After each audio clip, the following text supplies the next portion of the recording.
Hi, my friends. How are you doing? Happy Thursday. Yes, today's Thursday. Welcome to Facts and Two Cents.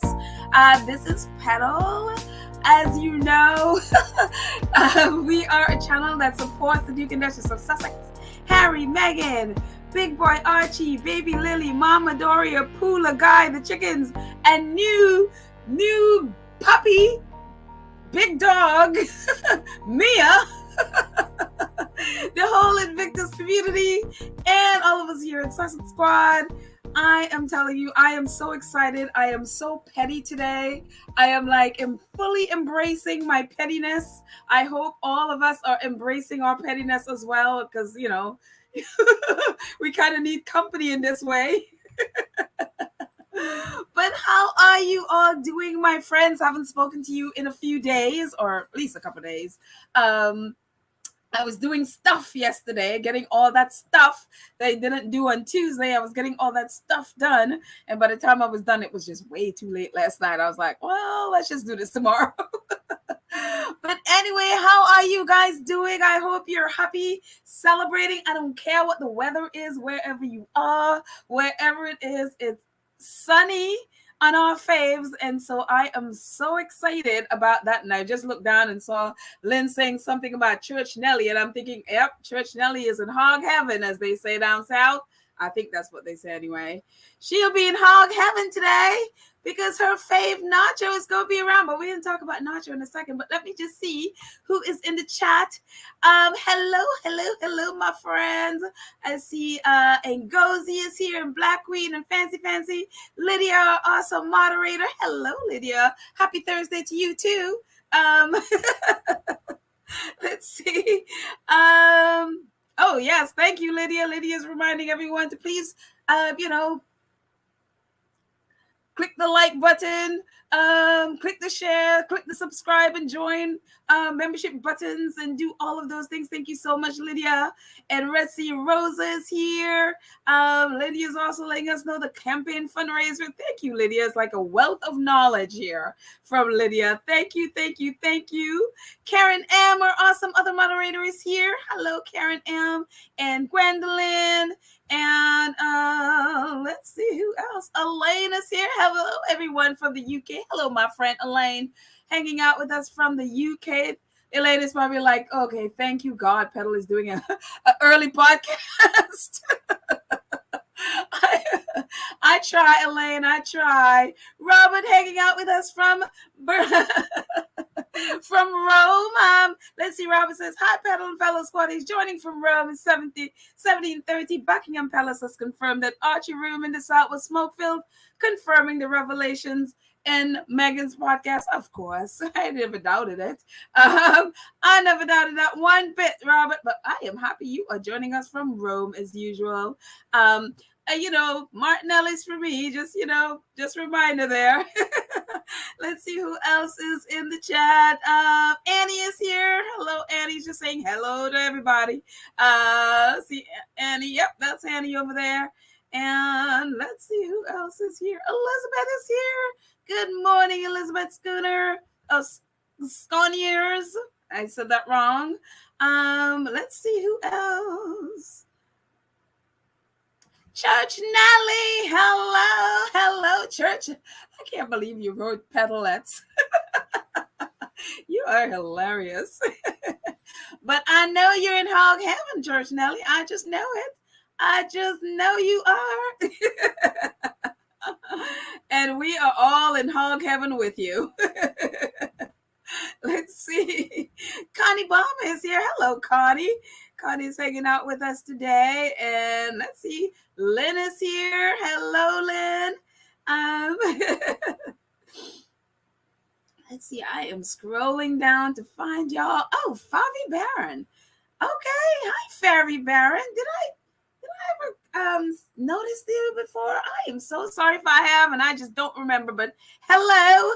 Welcome. Haquin is here. Hello, Haquin. How are you doing?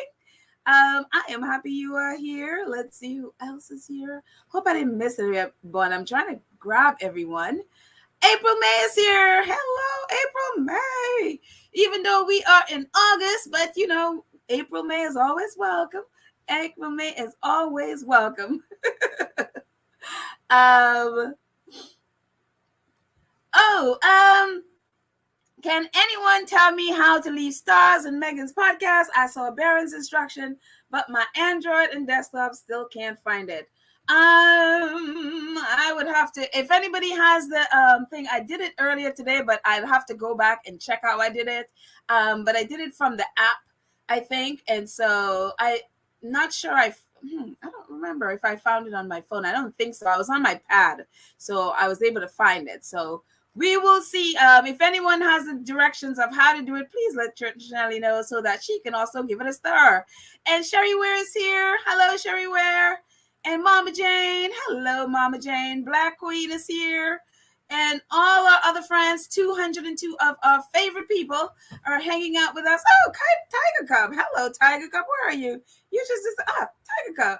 There we go, Tiger Cub. Hello, Tiger Cub. And Cinderella is hanging out with us. Hello, Cinderella. And Glenn is here. So, hey, guys, we are, talk about a fantastic, like, last 3 days. I don't think we can complain about anything. At least I know for me, I can't complain about anything for like the rest of the year, because I feel like so full. Like sometimes you eat and then you're so full of food, you just can't move and you have to just lay there and then just let it digest. That's kind of how I felt like yesterday. Yesterday, I was just like, there was so much information. I'm like, oh my gosh, I don't even know what to do with all this stuff. It was just such fantastic stuff. And then this morning I was posting about, the podcast about, archetypes. And I thought that, what I saw from last night, it was in second place. And then one of our squaddies like, it's updated, Petal. Archetypes is at number 1. And I was like, oh my gosh, I am telling you guys, this is such this is like massive deal. Archetypes, number 1 in the US, the UK, Canada, number 1 in Australia, New Zealand, Ireland, and that's just the ones we checked, It is amazing. And if you notice, with all of these that I just looked at, 5 of those locations, and I think Joe Rogan is also in the UK, but a little bit lower down. In every location that Megan is going up against Joe Rogan, she has beaten him. She has taken down Joe Rogan. This is a huge, huge deal. Every person that have a podcast have the fantasy of one challenging Joe Rogan, and to think of beating Joe Rogan, taking him down. Megan has done that without any promotion, any interviews. She just literally cheated a Beyonce on us and just dropped it. We have not heard from her. We have not seen her. Nothing. And she has taken down Joe Rogan. And I'm like, are you serious? I'm like, this is amazing. And of course, these podcasts, they update every day and all of that stuff. And I think Joe Rogan's is like 3 or 4 times a week and hers is once. But it is a bit, talk about, and this is the power of women, and not just that it's just women, but predominantly women have been really eating up this podcast. And it just, I don't know how many of you, I know some of you guys are on Twitter, and that's where I am the most on social media. But it's all about archetypes. It's so funny. And oh shoot, I forgot to bring it in. But Spotify posted yesterday, like, what podcasts have you been watching and binging? And so there was like, when I looked at it yesterday, it was like about 600 and something reply.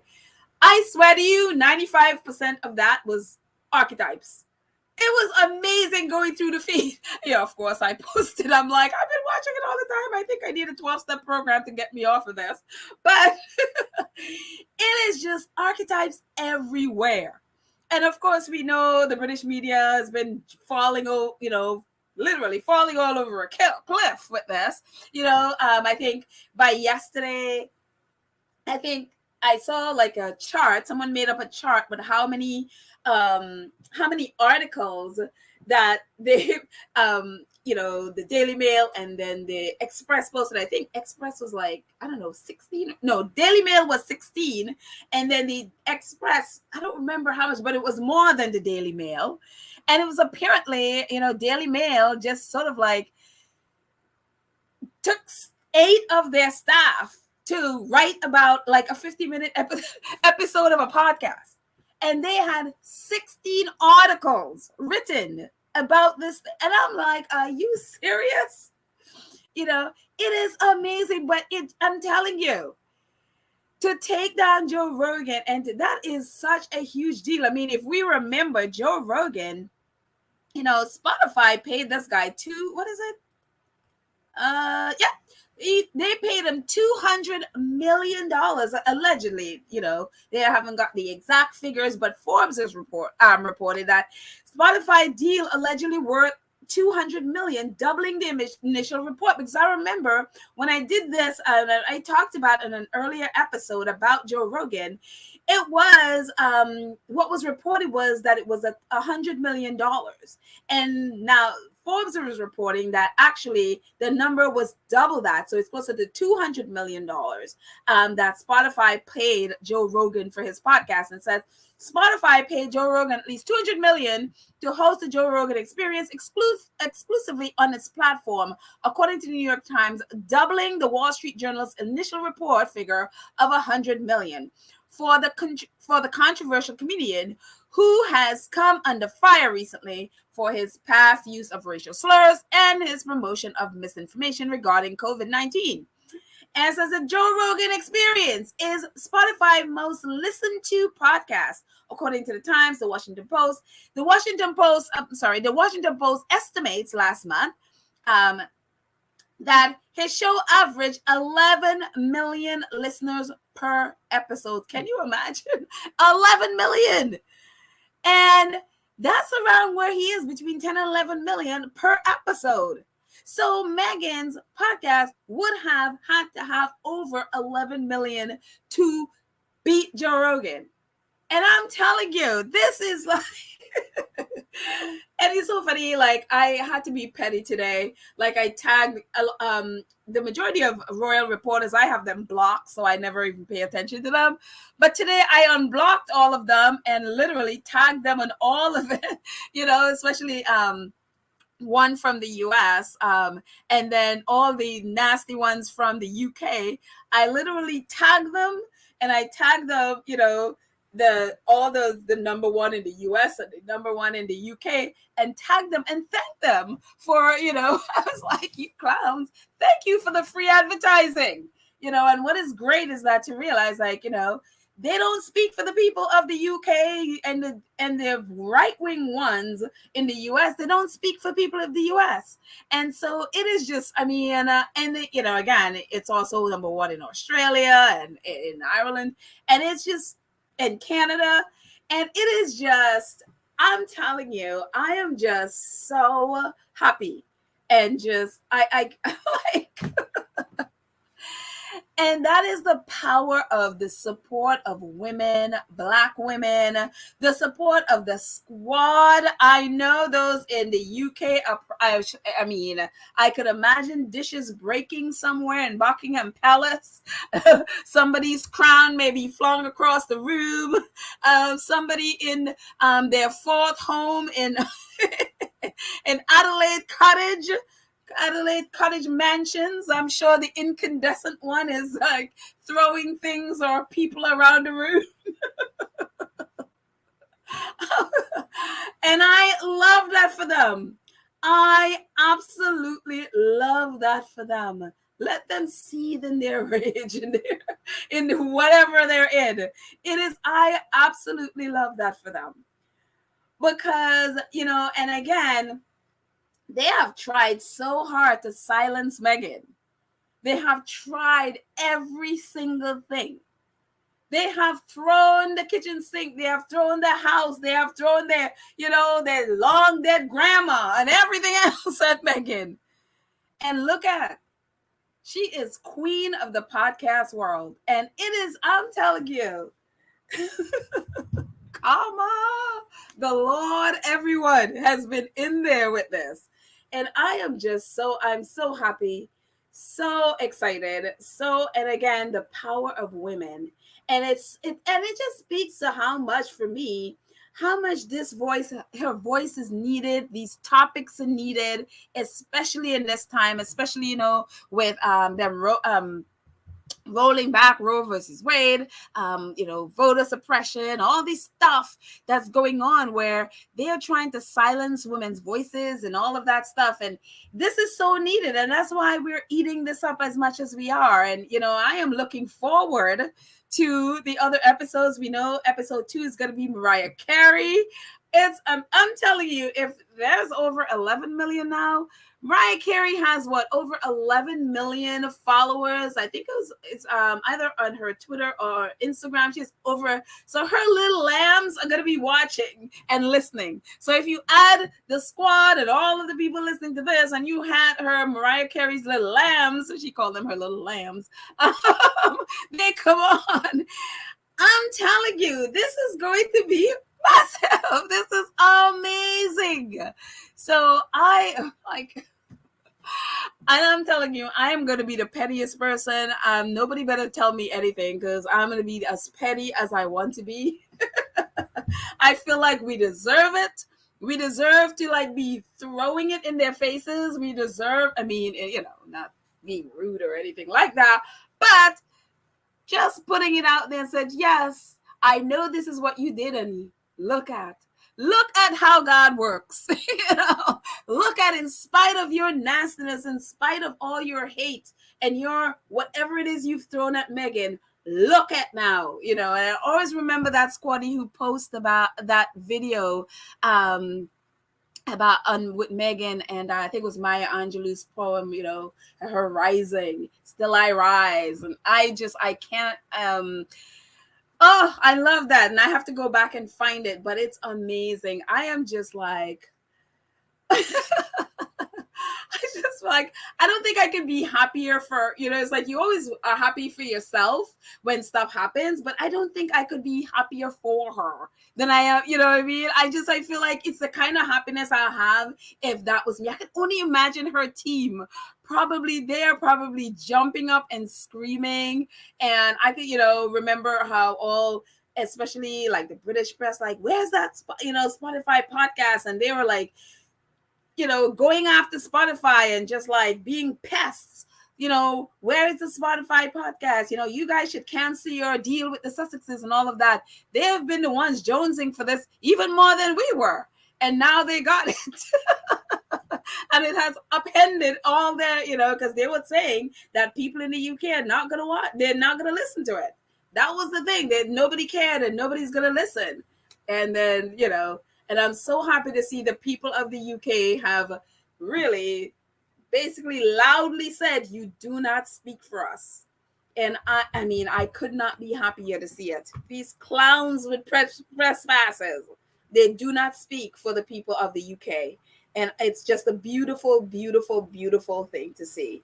So let me see what you guys are saying in here.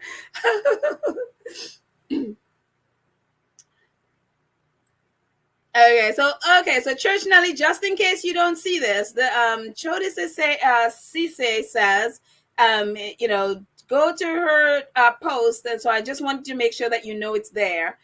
Go to her post, and she'll tell you how to walk through to do a 5-star review, which I'm sure you'll be doing. Blackweed says, Pedal and Royal Mafia is having selective brain amnesia again when it comes to our princess. Of course.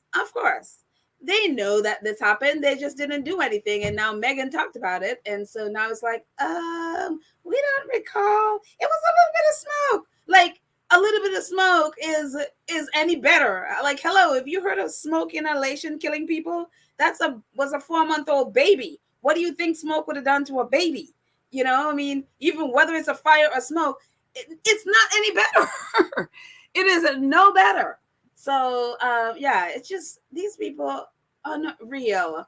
Marjorie says, yes, Archetypes is #1 globally, beating Joe. What's his name? Yes, well, Joe, what's his name? Let's just forget his last name.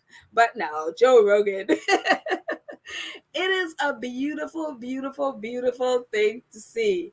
Let's see.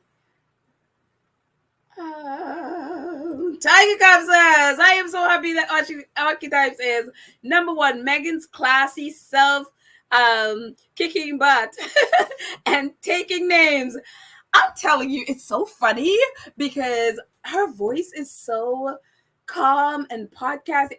When I heard it, I was like, oh shoot, I think I need to change my voice and have like a podcast voice, like, very calm. And because everybody's talking about how calm and, beautiful her voice is. And I'm like, my voice is all over the place in several different octaves.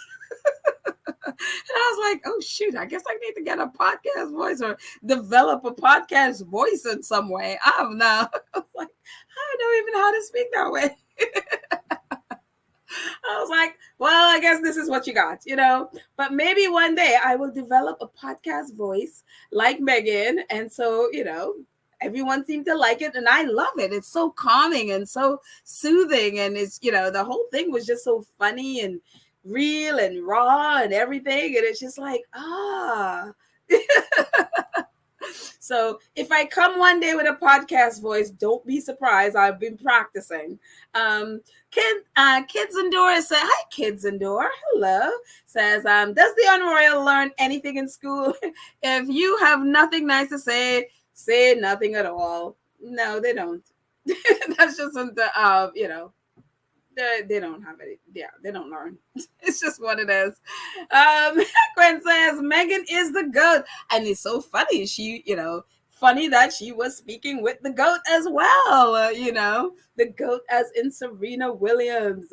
She, I think she's Serena is now at the U.S. Open because I think I saw a video of her.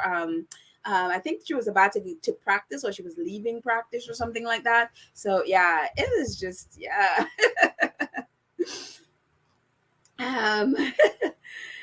Sylvia says, Megan's podcast is unlike any other that I have ever listened to. I am so proud of Megan. Our God is real. He sure is. He sure is. And that, that's the thing where the Shutter Island press is just falling off a cliff because they realize Megan, like she said, she'll be real and unfiltered. They are terrified. And that's why we're hearing all that noise and clamor and all the and screeches and args from them. Why? Because she has taken back the narrative.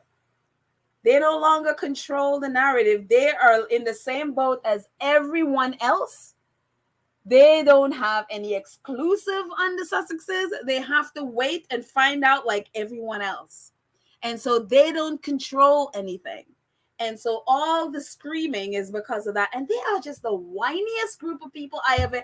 It's so funny. They're always saying, oh, that Harry and Meghan are whining. Yet these reporters are just the whiniest group of people I've ever come across. And always like, we are the victims. Oh, those Sussexes are attacking the royals. And it's such nonsense, so. Again, when you lose control of the narrative, that's the sound you make when of them losing control of that narrative. And that's why they always want to control people so that they have the narrative so they can make money off of it. So I guess that's why they're having to write 16 articles to make a dime. I love that for them. I absolutely love that. Cinderella says, take that, tabloids. Who said Meghan was, the tabloids who said Meghan was irrelevant. Yes, Cinderella, embrace that pettiness. I am like fully embraced it. So I was like, I don't care. Maybe next week I won't be petty, but this week and this weekend I will be as petty as I want to be. Karen M says, there's a large banner in Los Angeles that has Archewell with Meghan's picture on it.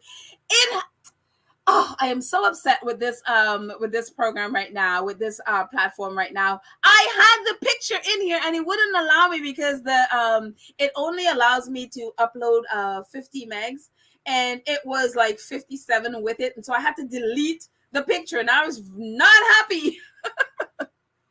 I was very much not happy having to delete it from this, and it's just like, seriously, it wouldn't allow me to bring it on. And so, yes, there is this huge banner on this building in LA that with archetypes on it. Again, I am still amazed. You know, again, you would think there would be some interviews, which is normal way you go promoting stuff like this. You do interviews, you get, go on the morning programs or whatever. You do, photo shoot, whatever, anything. Megan just did a Beyonce, and I love it. I love that she has embraced the Beyonce because she doesn't need it. She doesn't need to say anything. She does not need the press. The fact that she could just drop this with no notice and, knocked off Joe Rogan tells you the power that she has. She literally does not need anyone in the press. And I'm so happy that she embraced that.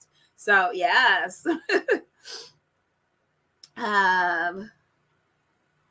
But it's so funny. Maybe I'm just petty. I just love the imagining the incandescent one like pulling out what's left of his hair. I don't know. That's just probably bad of me to think that way. But I can't stop myself. I just imagine him pulling his hair out. Tony Ray said, "Hi, Tony." Tony says, "Remember that last guy who wrote a book about was hoping to destroy her? Yeah, I do, that nasty man. Yes. And yes, I'm telling you, these people, and that's the thing, they're just in their mind because they've done it to so many people. They have destroyed so many people's lives that it hasn't, and how many times the squad has been there saying, it's gonna come right back on you all. We have the saying, you nothing will go right with you until you do right by Meghan Markle. They haven't listened. They just have it in their mind that they can destroy people, and look, they have done it so many times. So I guess, they just thought they can. They just basically felt like Meghan fell off of the back of a turnip truck and has nobody there. And even though the squad has been here, it seems like for some reason it hadn't dawned on them that they have no control over any of this. They can't control the squad. So therefore they can't control the people that support her, which is what they've been able to do with, others, including Princess Diana. When she was there, she lived there. It hadn't dawned on them that they didn't have that control. So when he writes that his goal for writing the book is to destroy Meghan, they still have that, colonial mindset that they can control people's lives. And so it is, they're going to learn. They're going to learn the hard way.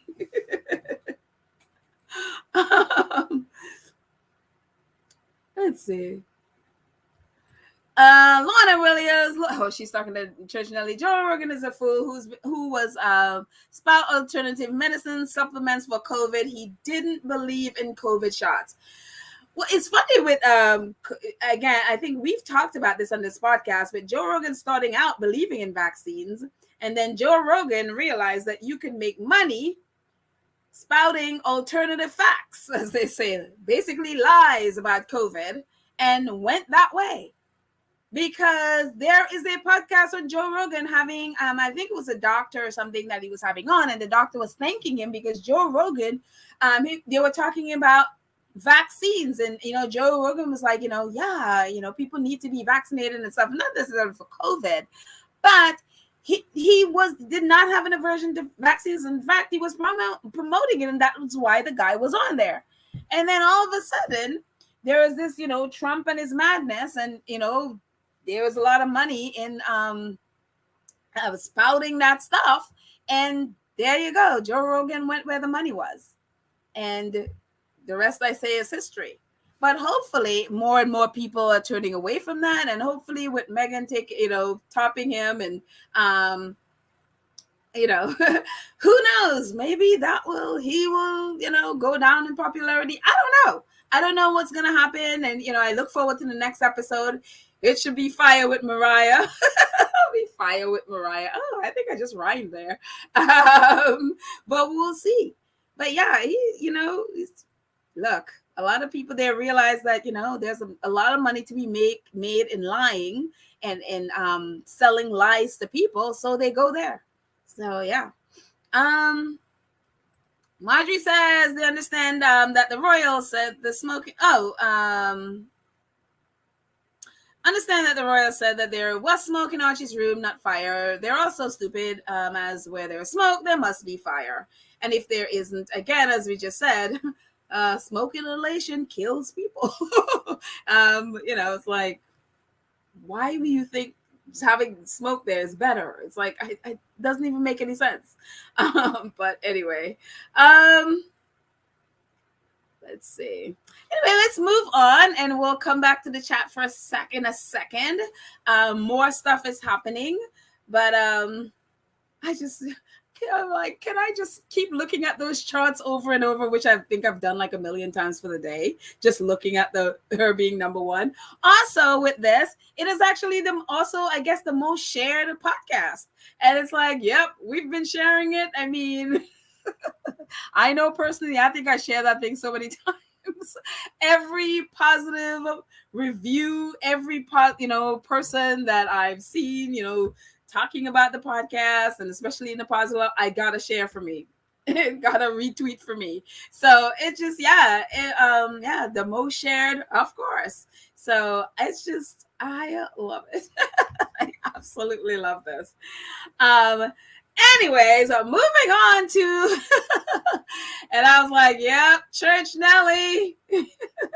Are you still there, Church Nelly? I just want to make sure you're there. But before we get into that, let's just do a little.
Okay.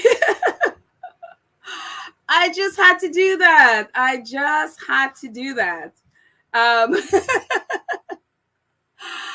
am like,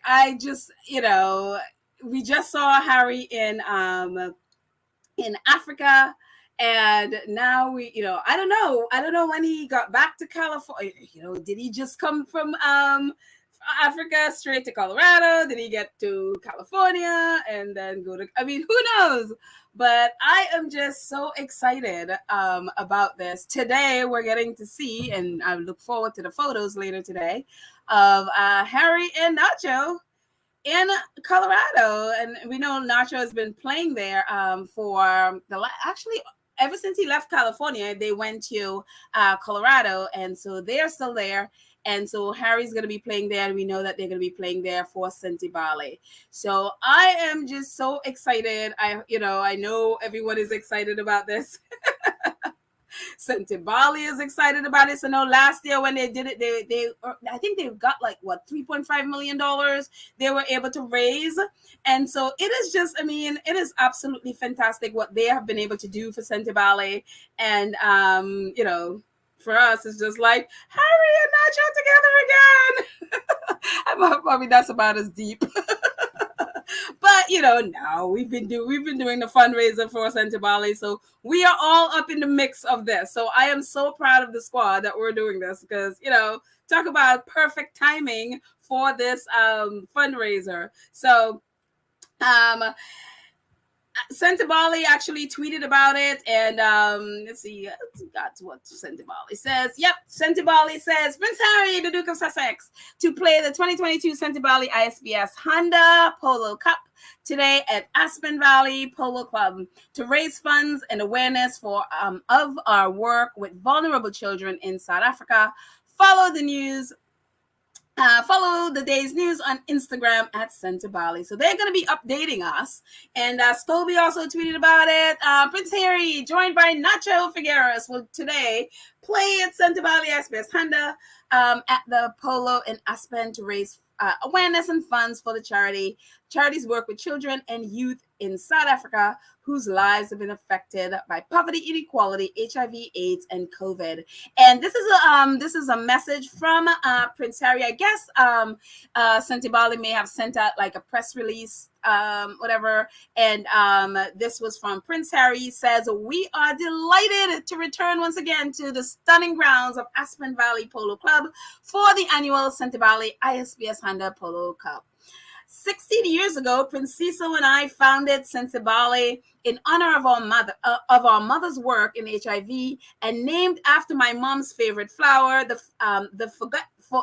forget-me-not in Sesotho, representing our commitment to always remember and advocating for those in need. We're all proud of the support we're able to give the young people of Lesotho and Botswana, and feel empowered, healthy, resilient, and able to thrive. The funds raised this year will be invested in these communities at a critical time as inequalities have been exacerbated by the pandemic. We are enormously grateful to our partners and supporters here today, especially our long-standing title sponsor, ISBS Honda, for making the day possible." And I love this so much because no leaks. We had no leaks. We had only one thing. This girl on Twitter, and we saw people sort of stayed away from the tweet so that it didn't alert anyone. She's talking about, you know, I guess there was an event. Actually, there was an event yesterday, and she was saying that she was invited to cook for a polo event for Prince Harry. That's how I first found out that it was going to be a polo event. But I said nothing. Most of the squaddies just like we saw it, and then we just ignore it because we did not want to alert anyone, and especially the nasty press, British press especially. And so but I didn't know where it was going to be at all. And so it, you know, this popping up and that it's in Aspen, perfect, and it was surprising. So, and of course I didn't know, they didn't say what day, so I had no idea what day it was going to be. And so but this is so awesome that Harry and Nacho are going to be back together again. And so maybe this is a yearly thing in Colorado. Maybe this is it. And then again, we have no idea if Megan is going to be there. I'm assuming probably not, because they're going to be traveling in a few days with and Megan, again, if she's there, I wouldn't be surprised. But if she's not there, I wouldn't be surprised either, because again, she's probably just letting her podcast speak, and her just chilling and let her podcast do the work. And then Nacho actually tweeted about this today, and I'm just gonna take my photo off there. There we go. Let's take that. And then I'm going to take off the join thing and subscribe. Just go ahead and do what that join, subscribe thing says. And we'll talk about that after, but so we can read the whole thing. Anyway, so Nacho actually posted on Instagram about it today. And I always love this picture with him and Nacho. that says, I love playing with you. He always says that to Harry. I love playing with you, and um, even more so if we are raising funds for this great cause.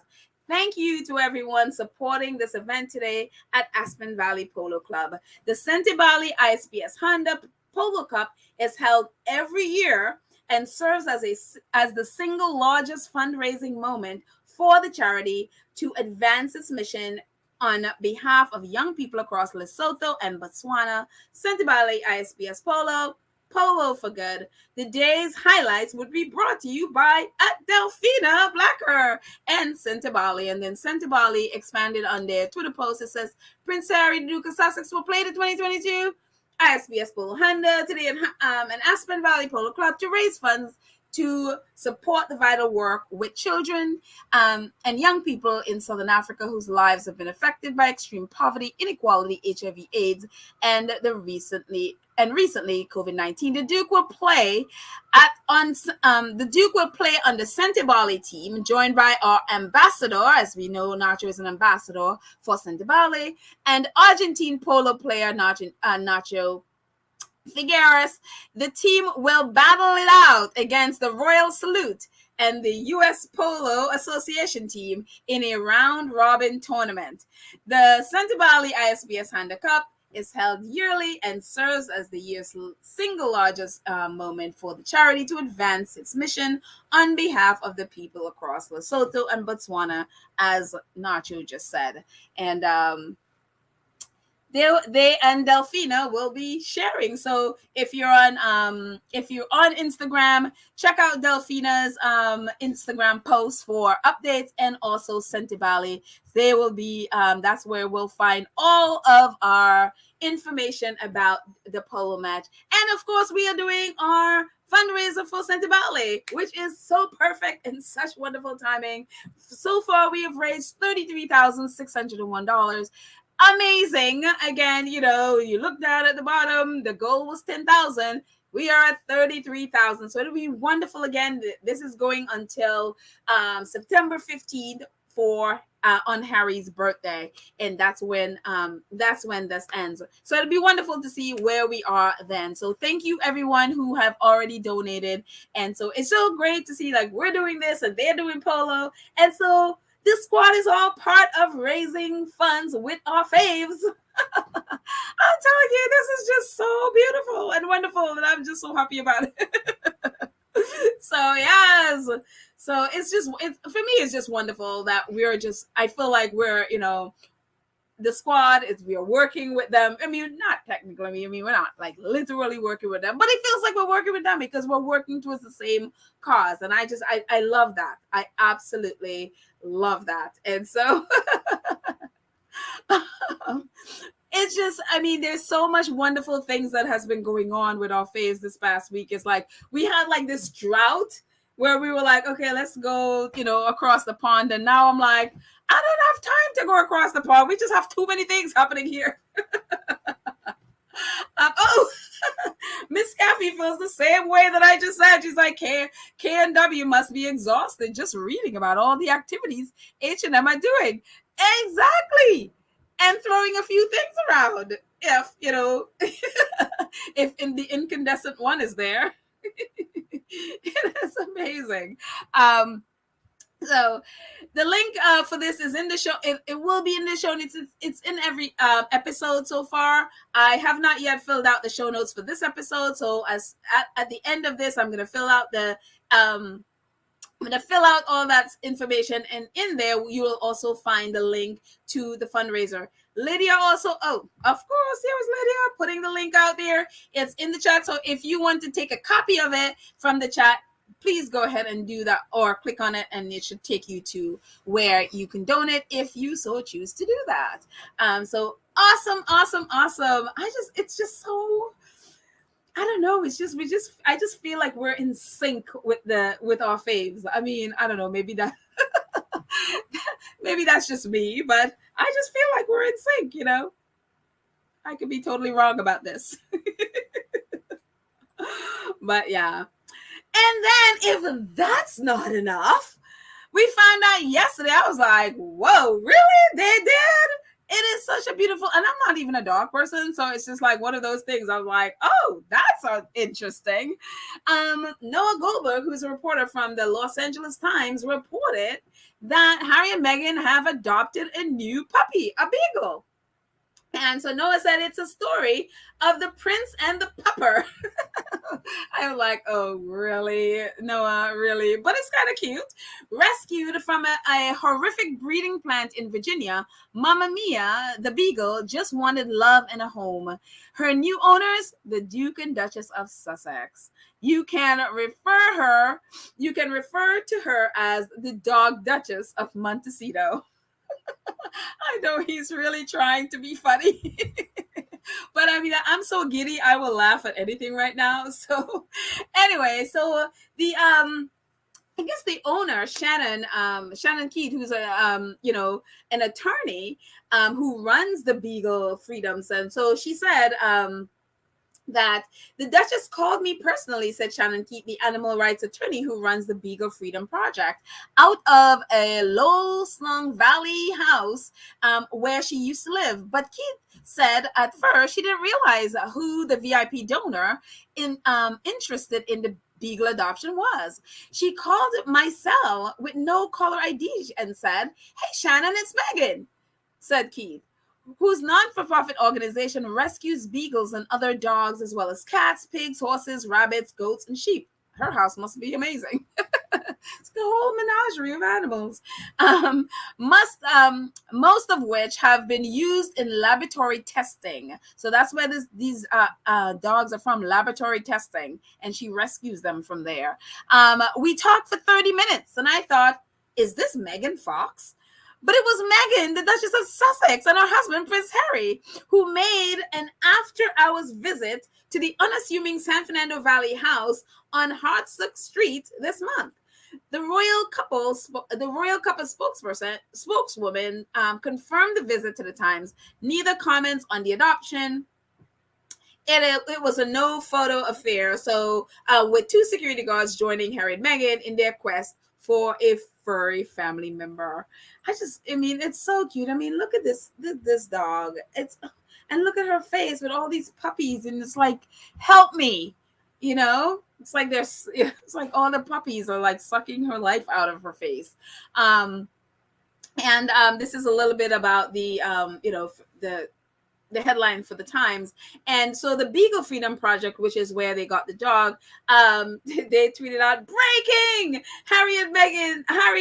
Prince Harry, the Duke of Sussex, and Meghan, Duchess of Sussex, arrived at Beagle Freedom Project headquarters to adopt Mama Mia, a rescue beagle from Envigo. And so people also wrote about it, and it's so funny because there was another article, and I thought it was this, and I couldn't find it, where Harry was sitting, and he was sitting on a couch, and the dog just came and put her paw on Harry's leg, and it was just like, oh, she just basically chose her family. But the People article says the Duke and Duchess of Sussex officially adopted Mama Mia, a senior beagle who was rescued from a Virginia breeding facility owned by Envigo RMS last month. The Duke and Duchess are, and according to the center, it says the Duke and Duchess of Sussex are the most loving, sensitive, and caring adopters I have ever met. Animal rights attorney Shelley Keith, who oversee BFP, tells People, we were so honored that they have been supporting Beagle Freedom Project and chose to adopt a dog who has been abused. The couple could have taken one of the many puppies available, but they opted to rescue the senior dog. They made a point to adopt a rescue named Mia, who most would have been overlooked because she's older. She has health issues and is traumatized by her past, said Keith. And I mean, that just speaks for me. That just speaks so much to who Harry and Meghan are and what, I mean, like they said, they could adopt the little puppy, but Meghan was like, no, we're not here. We're not going to adopt like a Christmas puppy. People like to adopt puppies for Christmas and give their kids. And then like a month later return the puppy because the kid or they can't take care of the puppy. So it's kind of like that. And they're like, no, we don't gonna take the puppy, you're gonna take the older one, because nobody would adopt her, and they wanted to make sure that they can take care of her. And obviously Harry and Meghan already have another beagle guy, and then they also have Pula. And so for me, that just touched my heart so much, because it is, again, speaks to their kindness. And that's what she was saying. They're the most loving and sensitive and caring adopters I've ever met. And again, people who've met Harry and Meghan, who've worked with Harry and Meghan, who know them, they all say the same thing. They all have the same experience, and all these people cannot be wrong. And it's just, and I'm telling you, I don't know. And again, I'm not even an animal person, but I can't understand why people would do this to an animal. Why they would do something like this and use them, and in Vigo or whatever said, they're like, okay, we do testing on them, but that, it's so that we can help mankind and help the dogs and stuff. But I'm like, but what about the dogs you're testing on, though? What about them? And the reason that they ended up in that shelter is because they had health violations on these dogs. And so, I mean, I don't know. I guess it's not closed down, but the owner was able to rescue, I think there were like 4,000 dogs or something that was at this place. I don't know if all of them went to her. I don't think all went to her, but they might have been adopted out, or sent in different shelters in different places. But it's just like, I don't even understand. And Mia apparently had been in she's 7 years old, and for her entire life she's been in that breeding facility. She was there, her whole life was making puppies, so her whole life was spent breeding. And that's why when I looked, I'm like, the puppies are cute, but it looked like they were sucking the life out of her. And that's how she looked. Like she was literally just, the life was sucked out of her. And so it is just, I mean, I don't understand how people could do this to an animal. I'm at a loss. I am at a loss. Angela says, yes, 4,000. And I just, yeah, I don't get it. There's got to be another way that you can, get whatever thing science need than putting animals through this stuff. I don't, I'm speechless. Very rarely am I speechless, and it's like, it's Black Queen, thank you. Black Queen says, can we just clone Meghan and Harry and disseminate them to the soulless and heartless world? And I'm telling you, and that's why when people come up on them or meet them, they're so blown away, because there's so much heartlessness. And you come, to people who, if you read, the tabloids, or you read anything in the British press, they're the horrible, these two horrible people. And then you meet them, and it's like the two most amazing, kind, loving, and sensitive and caring people. It does something to you, and it's sad that we live in a world where when you see someone like that, or you see people like that, is rare. You would hope to be in a situation where people are just normally like that, and that's just the norm. But we don't live in that society, right? We don't live in that kind of place where this is the norm. So it always stands out when people meet them. It's like the thing that they say is their kindness, just their humility. They're just loving and sensitive, and it just, yeah. Hi. Church Nelly says, older health issues, traumatized past, OMG. The Sussexes Oh, Church Nelly. I am not. No. Move on. Elaine says, Pedal, don't come across the pond. It's not worth that hassle and lies.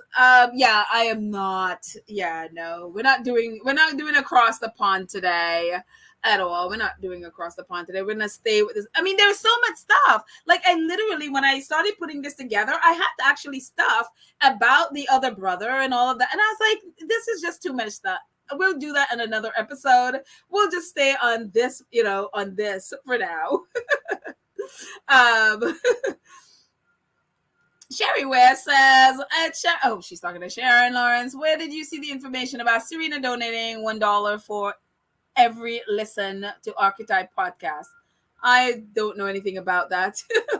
But that's nice. I mean, where is she donating to? That would be awesome.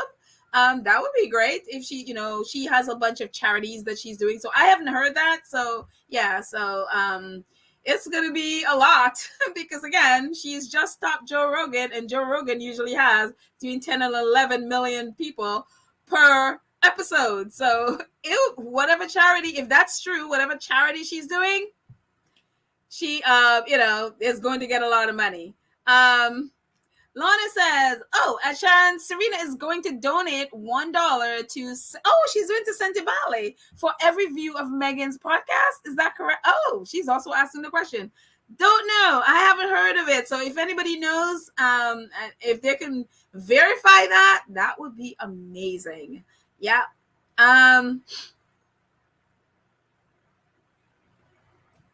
And Church Natty, we're back to you. Some people are evil, Pedal, fire in nurseries, breaking dogs' legs, using the media to stalk and harass. Others so evil. Yeah, I mean, I still can't get over that breaking that guy's legs. I don't know if Megan will address it, but I would really appreciate if she would, because that is a big question mark for me there. The fire in the nurse, I mean, again, I talked about space heaters and stuff like that is one of the reasons I never, ever, ever leave a room with a space heater on. Stuff like that happens. I mean, I live in New York. Enough fires have been, and enough apartments and buildings have burned here because of heaters and space heaters, especially. That's why I don't use them. And if there's a situation where I have to use a space heater, I watch it like a hawk, because stuff like that happens. So yeah, it just is one of those things. I don't know what the situation is there. I just know what experiences we have here in New York when it comes to heaters. But that breaking guy's legs there, yeah. And media stalker and harass, I'm telling you, it is evil. It is absolutely so evil. Let's see. Checking the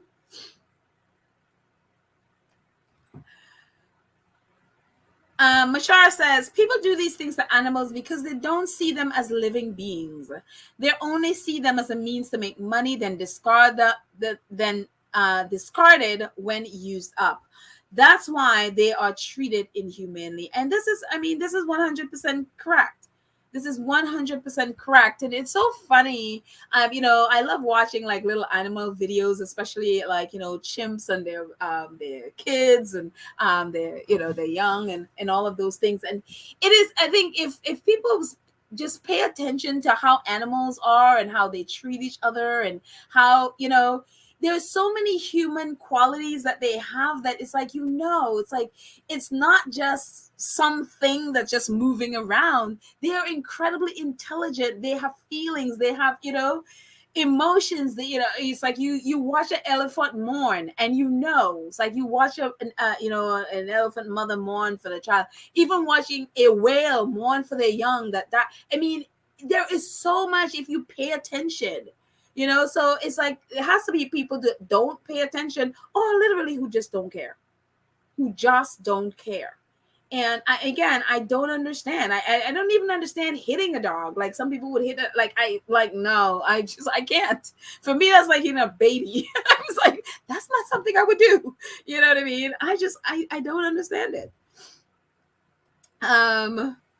Let's move on and see what else we got. I'm so upset I had to take some stuff out of here because it wouldn't allow me to upload anything over 50. And I didn't even think I had that much information in here, which is really weird. Anyway, a little bit more about PETA, which I was giving a little side eye to, because if you remember when Harry started doing polo, PETA put out a thing, attacking Harry because of, they're like, polo is, animal abuse and all of that stuff. And again, I don't know much about animals. About polo, but what I've seen and what I've heard about it, that the animals are treated well and stuff like that. But PETA had, I'm like, PETA, I understand. Definitely you want to watch out for the horses and all of that stuff. But I'm like, but you didn't go after anyone else. You hadn't gone after, maybe they have and I haven't. But the way how they did it was just like, but if you're going to do that, then how about then you go after everyone?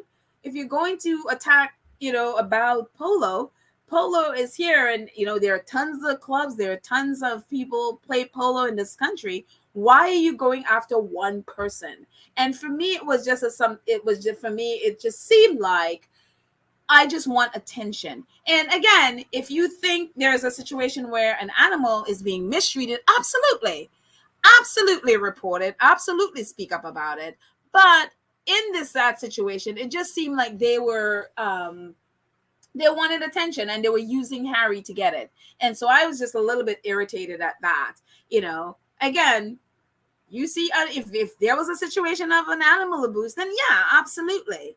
But if there isn't, then, why go after one person when there's like so many people? Go after the whole industry of it then. So, but anyway, PETA, in this time, they were, maybe they were making up for what they did. It says, cages to dog Duchess. The Duke and Duchess of Sussex have opened their hearts to a 7-year-old beagle. We worked tirelessly to free these beagles from the hellhole breeding facilities after long, lonely life of stress and neglect. And she's found a safe home with Harry and Meghan. And Prince Harry and Meghan have adopted a dog in Vigo Beagle, and she is living the life of a Duke and Duchess. So Duchess Mia, and yes, and Vigo, which is the lab, used Mama Mia to breed puppies to sell to labs for experiments. Oh, that just sounds so vile. PETA helped free her along with 4,000 others. Okay, so PETA was part of it, helped freeing her. And it just, how do you sell puppies for experiments? Like, how do you do that? How do you look at a tiny little puppy and decide to experiment on them? And it's, oh my goodness. Anyway, so yeah. I am happy that Mia has found a home, and a beautiful home, and a huge property. And they'll also have 2 sisters, and sister and brother, Pula and Guy, and 2 kids to run around with. And so I'm very excited for her to have, to now have a life that, she deserves after all this time with all this stress and abuse. So, yeah, V is like, I'm side-eyeing PETA as well. They're looking for clout. And so that's why they were talking now, which is what they were doing, which is why, again, if you see actual animal abuse, yes, you absolutely report it. But if what they were doing was just clout chasing, and again, this is also clout, okay, they were part of it. But again, it's like, if you see something like that, you talk about it, but other than that, it's just like, go after the industry. Don't go after one person. Lorna says, I love seeing Meghan and Serena and Meghan ham it up about Compton. That was really cool. I love how they did that. I love how they basically laughed at the nonsense of the British press. Like, that's not a flex that you think it was. They were trying to, portray Compton in this negative light, and why they, Harry's girls straight out of Compton nonsense.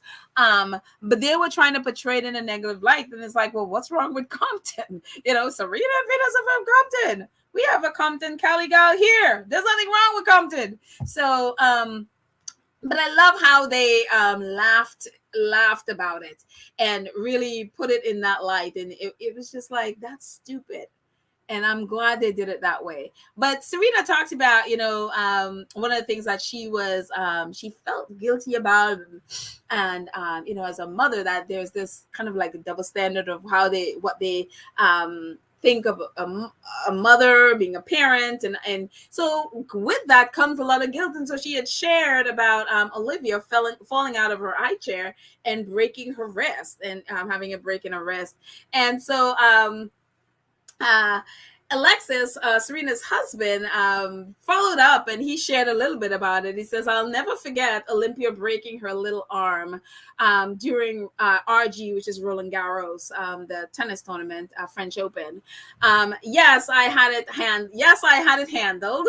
But Serena was in mama bear mode and wouldn't leave her for a minute.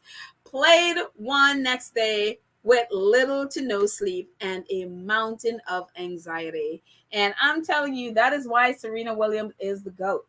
That's why she is GOAT. She is amazing. To think, she said she was up most of the night. And as a mom, and she said, it happened on her watch, so it made her feel even more guilty.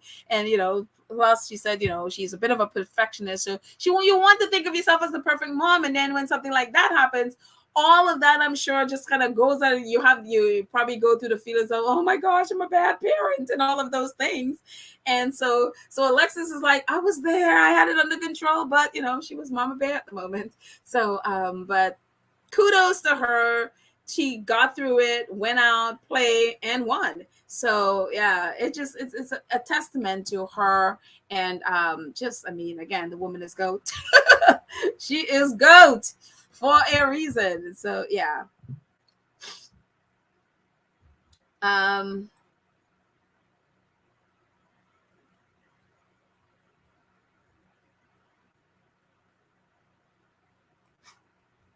Let's see, moving on.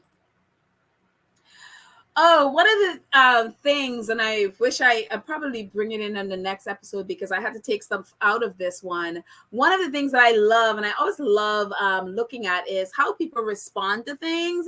And there's so many people that, in so many incredible organizations, and also really wonderful, credible news sources that have been talking about archetypes and tweeting about it, and, really positive about archetypes and excited about the future and the future episodes especially. And Haas Business School and Berkeley, they tweeted about it because Dr. Laura Cray, she was the professional that was interviewed by Meghan on the show. And they said lots of buzz about the debut episode of Meghan Markle's new podcast, which features Serena Williams and our own Professor Dr. Laura Cray talking about the tropes and stereotypes against women in the workplace. Check it out. And Dr. Cray was like, excited to be interviewed for the inaugural episode of Archetypes podcast by Meghan, the Duchess of Sussex. And I love that. I love that, the school is excited about it. Again, so many different organizations and credible websites, credible news outlets they're not just talking about it, they're excited about it and they're sharing it. And so that is, I really, really, really love that. And I had to pull the other stuff out, but people also, Meghan's team, I was also interested in hearing. I mean, they must be celebrating today, just to seeing the numbers come in. They're totally celebrating. So Rebecca Sananes, she is the head of audio. She's one of the producers, the executive producer, executive producer for the podcast. And so she tweeted, not tweeted, but she posted on Instagram. Actually, the majority of them just use Instagram. Archetypes, our vision was simple. The most scrutinized woman in the world talks about labels all women deal with. She investigates where those tropes come from and how they function in our lives. Then she talks to women we all recognize will understand that stereotype personally. I am so proud of our work together and the space Meghan has opened in this podcast series. I am awed by the authenticity, vulnerability, and intimacy that she and all of our guests share. Our experiences as women overlap. Let's listen to women and lift one another up. It has been an honor to create to create an EP or executive produce this show. Episode 1 is out now, so listen on Spotify.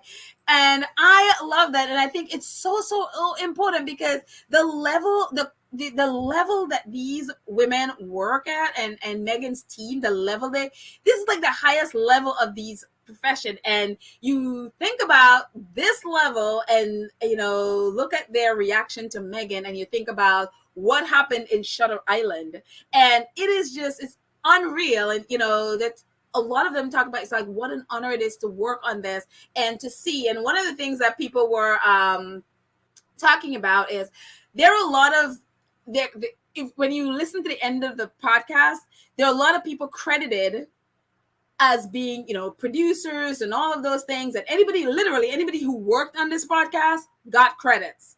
And one of the things that I noticed on Shutter Island, people were like laughing, like, how many producers does this show need? And how many people worked on this one podcast? And so they're assuming is, they just worked on the one episode. Well, they worked on the whole thing. Probably the majority probably worked on the entire, 12 episodes. And so the thing about it too, is like, it's a collaborative effort. And so when you think about it, and you think about all the people that Megan worked with and the positive attitude they came away with, and again, comparing that to the, I don't even want to, deal with, the level of maturity, the level of, I don't know, whatever it is happened there at Kensington Palace. It's incredible looking at the difference. When you work with people who are capable of doing their jobs, it is an incredible thing when you can collaborate. And the thing again is, look at the amount of people that she worked with. It took I think it was 20 something of them that worked together on this stuff. And there was not one thing about this that there was nothing. You heard nothing about it, that came out of it that was in any way negative in any way. And it's a testament to how incredible Megan is with, collaborating with people, working together with people to create something beautiful. And I just love it. And again, for me, it just throws that whole narrative back in their faces. And Mandana Dayani, I think we've talked about Mandana Dayani before. I think she's what is she? The president of Archewell? I always forget what her title is. I don't know why. It never sticks in my head what Mandana Dayani does. What her exact role at Archewell is. But she says, congratulations. Oh, congrats to our amazing team. So proud to tear down those boxes by Archewell Audio. Introducing Archetypes, a groundbreaking new podcast where Megan laughs and learns as she discusses the labels that tries to hold women back. During this intimate and candid conversations with guests from around the world, we discover how these archetypes impact our everyday lives in ways big and small. With experts and historians, Megan also dives into how we got here in the first place, unearthing the origins of words such as diva, S-word, and the B-word, and hysterical, and understanding why they have had such a staying power. And I love this. The others on the right, she also said, "It's here, archetypes," and that was another post of hers with Megan. So grateful everyone got to finally hear again from the kind, brilliant, compassionate leader I get to work with every day. And I love this because, again, this is a woman at the top. I mean, if I would say Google Mandana Dayani and see the woman, this woman has creds for days. I mean, she is in all areas, whether it's politics. She has a company now where, they go around and, help people to make sure that they're voting. She has been, worked in all areas in politics, fashion, and Hollywood. She has friends her connections are incredible. Google Mandana Dayani. She is absolutely amazing. And I also think she's an attorney or something like that. She is amazing. And this is the caliber of people that Megan is working on. When you're working with people at your level, It is an amazing thing. It is also an amazing thing, also a frustrating thing when you're working with people that are just not at your level. And you have to like drag them along, and then, and then they may not want to come along, and then they have, you know what I mean? It is so different, and again, this is Mandana Dione's description of Megan. So grateful everyone finally got to hear again from the kind, brilliant, compassionate leader I get to work with every day. And again, Google Mandana Dione and see who she's, see who she is. And for that, a person of this caliber to be talking about Megan this way is something huge. So I am like, that speaks volumes to me. So, and then she goes on, again to talk about the, about the series. But, and then she also says, congrats to our amazing team at Archwell Audio. Very proud to rip apart these boxes. And so I'm like, you go. The difference when you work with people that have, that are capable of doing their jobs. This is the results you get. So I just think it's fantastic. And if you guys hadn't already, go to Archwell. And again, I'm going to put the link in the show notes as a part of the podcast. It's not just the podcast. They have this whole resources in that if you scroll down you'll find it. It's so funny, when I looked at it first I didn't even realize it was there because I didn't scroll down. So you can get to click and listen to the podcast, but if you scroll down you'll see all these resources and all these organizations that they're working with. Last episode I mentioned the Gina Davis company or corporation that she's working with that works with Hollywood to make sure that there's equality and all of that stuff, and women's equity. One of the organizations, the other organizations that she's working with was Marshall Plans for Mom, which they've donated to before. We've talked about this on here, but the founder of Marshall, the Marshall Plan for Mom, she also tweeted about it. She says, Marshall Plans for Mom is proud to be one of the organizations highlighted by Meghan, the Duchess of Sussex, and the Archwell Foundation's new podcast, Archetypes. Learn more about it and check out the first episode featuring Serena Williams.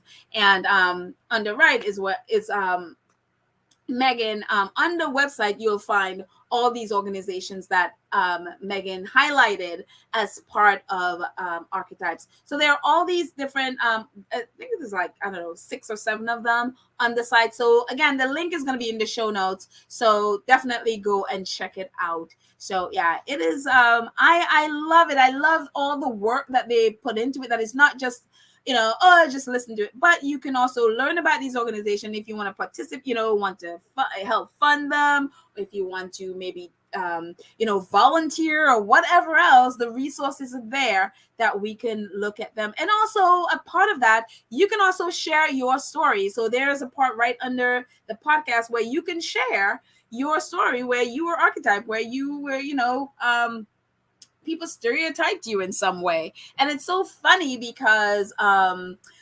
last episode, and it's so weird that I say this all the time. And I realized I was thinking about that, and I was thinking like, oh wow, I think I fall into this category in a way where how we sort of when talking about ambition, how she and Serena were talking about how as women we lower ourselves or we make ourselves smaller.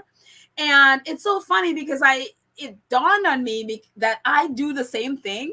One of the things that I do all the time, and I realize that I say this on this podcast even all the time, is I talk too much. And I say that to myself all the time. And it didn't dawn on me until I was thinking about, when they were talking about making yourself smaller, that I take that same thing. Because I remember as a kid, when I first started school, the one of the things they always said about me was, Petal is really bright and she's really smart, but she talks too much. And that was the first report that I got as a child, that I talk too much. And my whole life, that was the thing. I talk too much. And it got to a place that when I first moved to this country, I was afraid to speak. And so much so that I was afraid to have a phone call with someone. I was afraid to speak on the phone. I literally would walk the street with my head down, and people would be like, "Miss, lift your head up," because I'd walk into things. "Please lift your head up." And I literally took a job as a receptionist so that I can learn to have a conversation with people, so I can learn to speak to people again. And it worked, and it was worked. And I've talked about here how I still have the fear of speaking.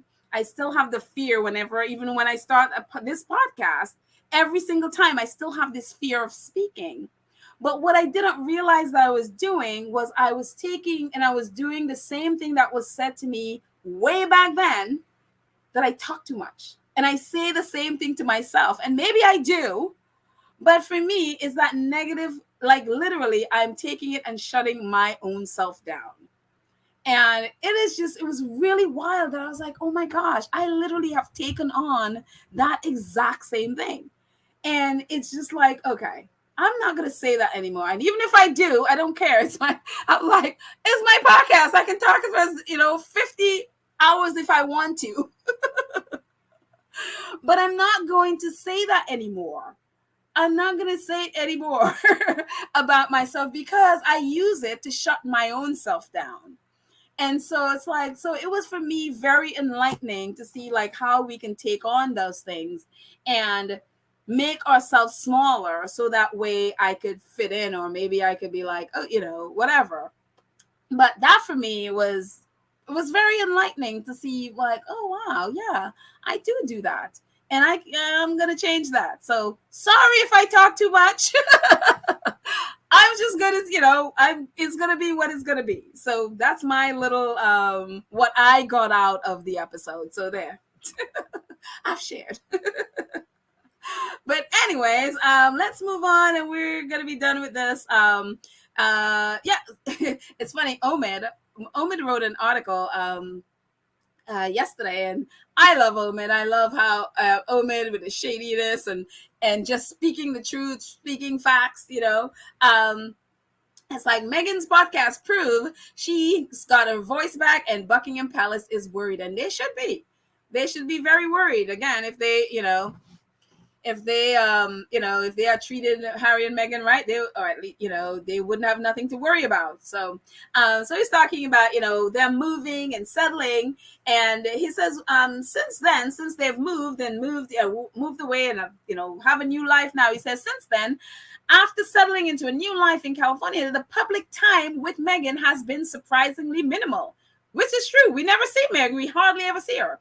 Though the Duchess has opened up on occasion, including deeply personal op-ed on miscarriage in 2020, she has really only been seen via her ongoing charity work. Her personal life and image are still very much shaped, though through the lens of the media.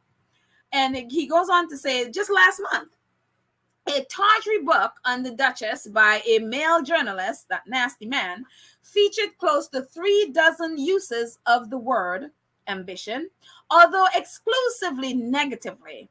Ambitious and ruthless, socially ambitious, ambitious and networker, ambitious and hungry, a very ambitious, brazen hussy, and the list was long. And at the negative ways on that nasty man used ambition and used it against Meghan. He goes on to talk about, the reaction to the podcast. And he's like, better yet, the outrage reaction from the British press and the world of royal commentators will also quietly prove many of the points raised in the show, because predictably, many pounds the second the show went live. And obviously, they're just literally proving everything Meghan said. And a part of the article, it says, the two aides have already pushed back on Meghan's precise recollection of events in South Africa. One told the tabloid that it was a smoking heater, not a fire. Does it matter? Again, what we talk about. And another claim, it is unfair to share such stories when the royal household cannot comment. While he is commenting, on. It's like, babes, people are crazy. But again, is this, I love that Scobie he's just calling it out. He calls it out as he sees it, and that's it. And again, with the two A's, like, oh, the royal household can comment while commenting. It's absolutely ridiculous. Absolutely ridiculous. And again, there are literally reporters claiming that, oh, ambition was never used against her. We are ambitious. She could have been ambitious doing royal work. And again, 30 at least, or at least actually Scobie said at least 3 dozen times in this one book, and nobody had said a word about it. I didn't even know, because I hadn't read the book, so I didn't even know that that was part of his book. And apparently there it is. But yet they're still claiming that, oh no, Meghan is crazy. Nobody used ambition against her. There are literally articles of them using it against her. It's unreal. But anyway, that's it. Let me jump into the chat. That's all I have.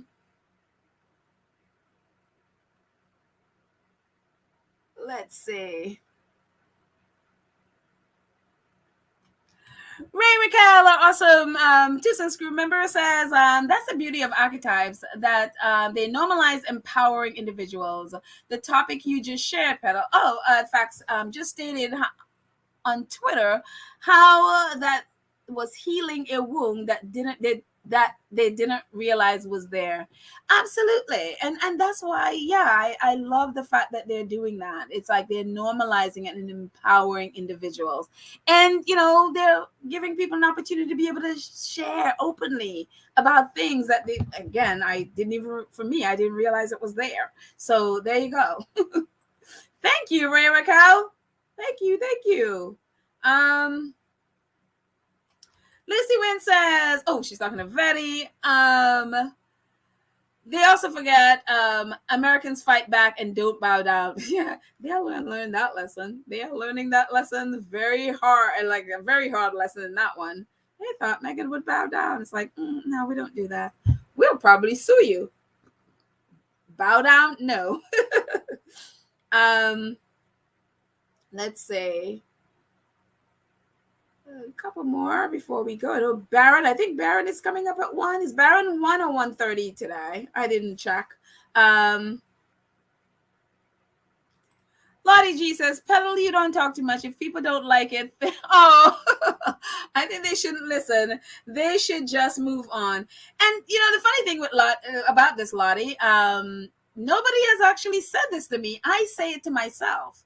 Because of that, from what I heard back from my childhood, I'm the one that nobody has said that to me, but it's me doing that to myself. And it's wild. It's like, and again, for me, it's a form of minimizing myself and making myself smaller. And so, someone, who was it you, Lottie, that said last time, children should be seen and not heard? That was a part of that plays into, because that's what I grew up with. Kids should be seen and not heard. And I know Karen's version, when Karen called in, she said hers was, you could be heard, but you had to, moderate how you speak. Basically speak with an inside voice and learn, how to wherever you are, your voice should, I guess, match there. So it was more a volume for her. And so we all have different experiences in this thing. So let's see. Verda Sanchez. Verda, how are you? How are things with after the hurricane and stuff? Let us know, please. Verda says, keep on talking, Miss Petal. I am the same way. My dad used to tell people that if you're taking a long trip, take Verda with you. She'll keep you awake. Oh, wow. Yeah. Well, how did that make you feel, Verda? Was that a funny thing to you, or what, did it offend in any way? So yeah, let us know, because I could see it both ways. So I'm just curious as to how you took it. So Mashar says, yes, but little girls are often told often that they talk too much while in class. Back when we used to get hit in the palms of our hands by the teacher if we talk too much. I'm glad they stopped that. Yes, I got that too. They would use a ruler and hit you, and one of them hit me on my knuckles once, and it's swollen. And my grandmother went and went to school and had a word, and he never did it again. My grandmother didn't play. she went and had a word with him, and yeah, he never did that one again. So God, guess her message got through. But let's see more. Sylvia says, yes, everyone speaks of Meghan's kindness, brilliance, and compassion when they have ever worked with her. Meghan was not used to working with that lying mess in the UK. Yeah, and again, that professionalism, that competence, it just wasn't there. It just was not there. And then when you're calling people in with that level that they're at higher, then you can see, and especially Meghan is a black or biracial woman. They didn't take too kindly to that. They did not take too kindly to being called up and expect their level to rise up. And again, you're seeing the difference when Meghan is working with people who is at her level and her caliber. So that's what I'm seeing there, because judging from the work on Shutter Island, you see the difference. It's wide. Sass says, Petal is all about moderation, even in conversation or speech. And is that the talk too much or the talk too loud? Which are you referring, or to both? Could be both as well. So let us know, Sash. I'd love to know. Angela says, that's right, Petal, take your power back. Yes, take it back from me. I'm taking it back, yes. Thank you for your encouragement. I appreciate you guys' encouragement. Let's see.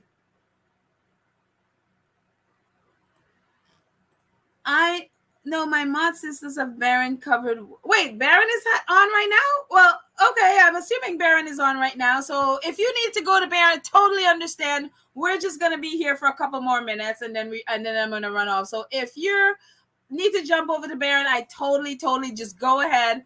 Whatever we talk about is gonna be on replay. It's not a big deal. So we're gonna be done in a second. So yeah. So I know he starts at like 1. So let's see who else. I want to get a couple more people there.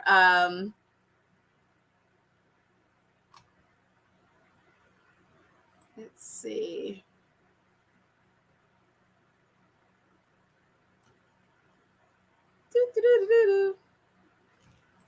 Terry says, BP is worried Meghan will not be silenced and will not be silenced. She's unbothered and unbroken.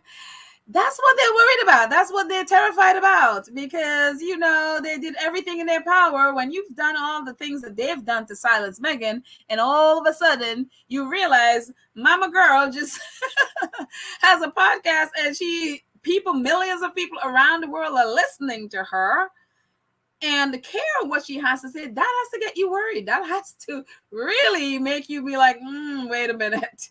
Yeah, I mean, it's not like we haven't been trying to warn them, but they don't listen. They don't change. And so, yeah, they should be worried.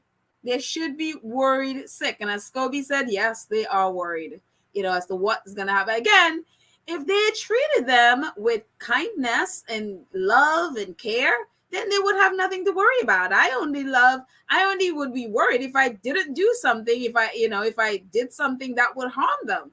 That's what I'd be worried about. So again, we know what they did. So yeah, they should be worried. Oh, Alan Vernon, thank you so much for your donation. I appreciate it. Oh, it says, Petal, I know it's off topic, but I just wanted to say I like the new picture.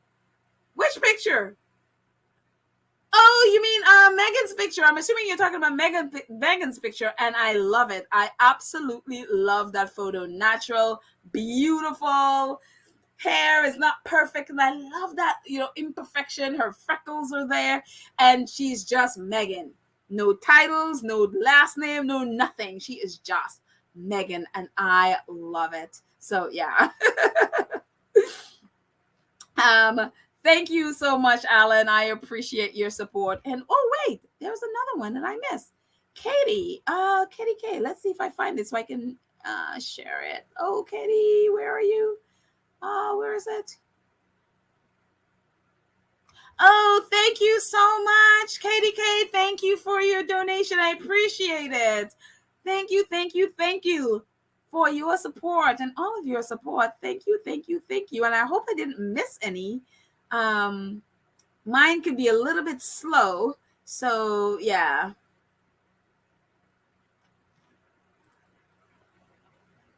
No, my picture?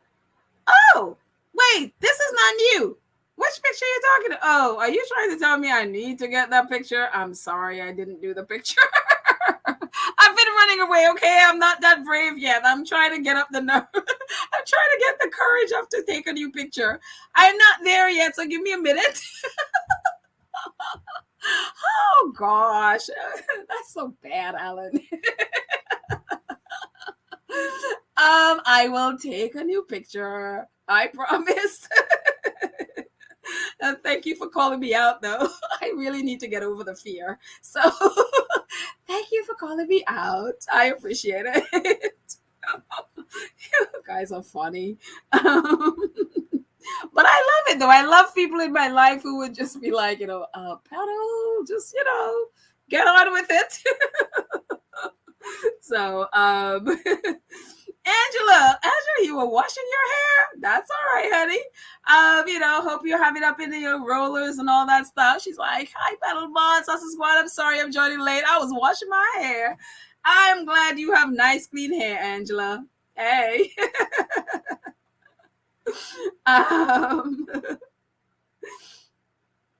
Let's see.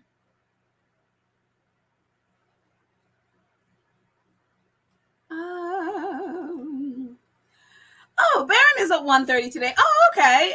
Again, I didn't look, so I sometimes never sure, and for some reason I don't get a lot of times I don't get the notifications, so I never know. Yeah. My Jones says, thank you, Masia, for letting us know Baron is at 1:30. I appreciate it. Ma Jones says, Petal, you should have treated. Oh, they should have treated Harry and Meghan like family and not outsiders. Hello, that family. They're not a family. It's a corporation. I mean, it's a firm. It's a business. It's not. I don't think these people are capable. After all these times, I mean, when you get to a certain age, I think you're just kind of set in your ways, and they're not a family. I mean, look, okay, maybe everybody has a different way of how they treat people in families, and families operate differently. I wouldn't want that one. Let's just say that model is beneficial to nobody. So yeah. Joan says, no, the pic of you in the front with the other podcast. I forget her name. Oh, that's what you're talking about. Oh, me and Pamela. Oh, that is at the top of our podcast. You know, the funny thing is, I put the thumbnail in when I set up the podcast. That's what you're talking about. I am so sorry. I couldn't figure it out, and I thought you were just pulling my legs with the picture.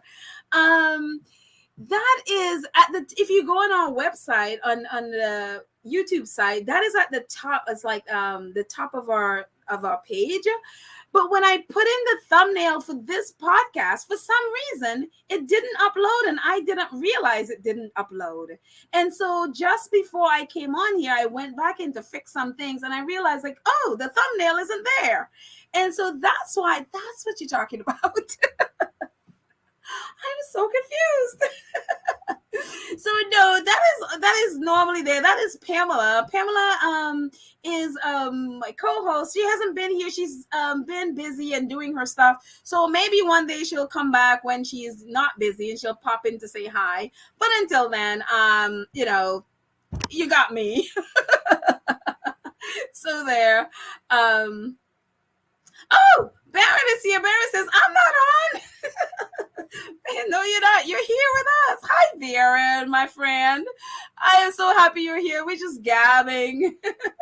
We're gabbing about our faves and our wonderful faves and their podcast. So I'm just happy you're here. And I learned that you are at 1:30, so we'll all be jumping over to you at 1:30. So yeah.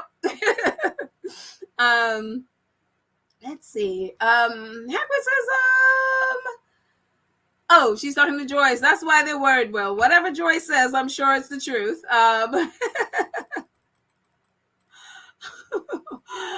Okay, can I just take y'all with me? Thank you. Thank you, Mashar. I'll just take you with me today. It's like, okay, Petal, you need some encouragement. And so I'll just take this. I'm just going to say thank you, Mashar. I appreciate it. Thank you. Thank you, Fatu. Even whoever it is you're talking to, if it's my picture or Megan's, thank you. I'm just gonna say thank you because I need the encouragement. So yes. Oh, Sherry says she found and rated. She found how to rate Archetype podcast on the Fire tablet. Okay, and there's the description of. So if you want to take a screenshot of how to rate the podcast. So, take a screenshot of it and yeah, definitely do that. Thank you. Ellen, thank you so much for your super sticker. I appreciate you guys so much. Thank you for your support. I really, really, really appreciate it. Thank you. I appreciate you. Trish Nelly said, "Oh, Petal, you do know that Baron has tried to imitate you." Yes, Baron, I'm on. I'm telling you. What you do? What did you imitate me? In what way? Why would you want to imitate me? I'm always trying to imitate you. Trying to be more funny. I was like, literally, my mom likes Baron. I think she likes Baron's podcast more than mine because Baron is hilarious. So she's always watching Baron. So it's like when your own mother rather another podcast, you're like, well, Josh Johnny says, love the pick up my brain. Oh, thank you. But that was me a few years ago, so it doesn't represent me anymore. So I feel like that I would be lying if I used that. I was like, that's not you. That was you a few years ago. So yeah. Sylvia says, it is unprofessional for TV personalities screaming on TV about hating someone daily. It is barbaric. And it's unfortunately, that is the culture. That seems to be the culture in the UK. It is acceptable to them to be that way. It is, we do have Fox in the US, but I think people understand. Although many people treat it on the far right of the US, treat it as news, the majority of people understand that it is that's like an opinion-based channel. At least for most part, at least their most popular commentators, it's opinion based and not fact. And a lot of it is a lie, especially around COVID and, especially around the election and all of that stuff. A lot of people understand that. In the UK, it's not so much. It's such, the lines are so blurred and crossed that people could be doing that on, live television, and it's like normal. And it's like, okay, it's just a weird thing. It seems to be there's no ethics.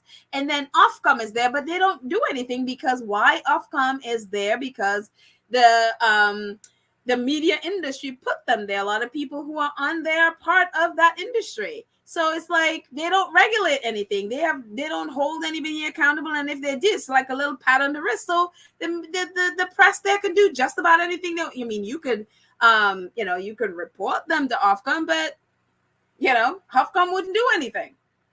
So it's like a useless organization. So yeah. Oh, I'm so happy to hear that, Angela. She says, yes, it feels good to have clean hair. And I totally understand. Even with my short hair, if I don't wash it every day, it just like, that's the reason I have short hair. Because it has to go underwater every day. I feel weird if it doesn't. Um, let's see. Oh wow, NRB, thank you so much for your super sticker. I appreciate your support. Thank you, thank you, thank you.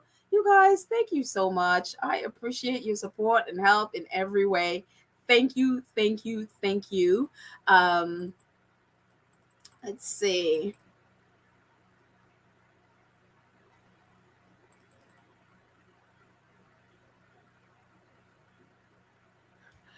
Prudence, hello, Prudence. Prudence says, "Hi, Bella and all my favorite squatties in the chat. Happy Thursday! Big shout out to our princess number one, Boob. I absolutely love it myself. It's like I still can't get over. I cannot get over. Like she totally beat Joe Rogan. I am like, and and for me, it's just again so impressive that there has been no press, no interviews, no nothing. And I hope they never use any of the press because they don't need it.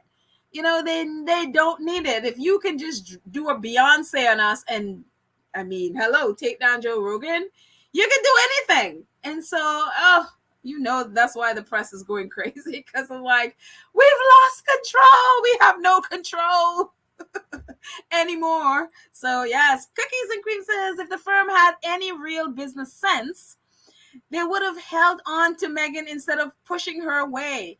She was their greatest asset. She could have taken a struggling royal family to heights unknown. And that is the short-sightedness. That is the stupidity of the royal family. They are so stuck in their ways. They did the same thing to Princess Diana. You would think they would have learned. They don't. They don't. And the thing about it is like they hire people who wouldn't challenge them. They hire people who are yes people. Like you think of Prince Charles. His people are yes. He will not hire people who would say no to him. And hence you have ridiculous things like his staff sitting there counting $100 euros in cash. It's like you see stupid stuff like that. And it's like because they don't hire people who would challenge them, people who will call them higher and expect higher.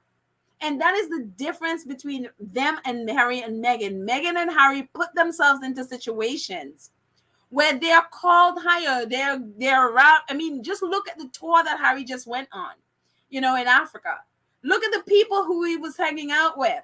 The Rob Walton, billionaire Rob Walton, senators, Congress people, all people who are in positions where he can learn from and grow.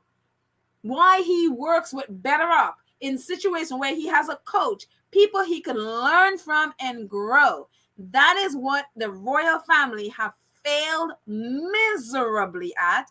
And if anybody there challenges them, they do exactly what they've done to Meghan. They do exactly what they've done to Princess Diana. They destroy them. They kick them out and destroy. Because for some reason, they don't want to be challenged. And so therefore, they're stuck in this, whatever it is they have. And because they're in a situation where people in the press, especially, will not challenge them, will not talk to, will accept the fact that they don't get to do interviews with them. They don't ask them any tough questions. They don't even get to ask questions. They invite you to come to their events, but you can't ask them questions. That is ridiculous. Who does that? And if the press start refusing to go and then demand at least the legit press, if they're, again, that whole ROTA system is ridiculous. It's like they've cultivated this group of people who will just fall over themselves and lick their boots.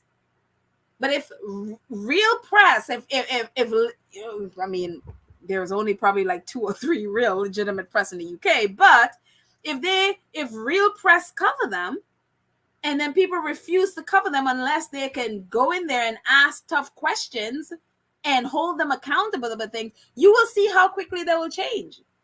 But now they know they have bootlickers and people who will just build them up just for breathing so they don't have to change.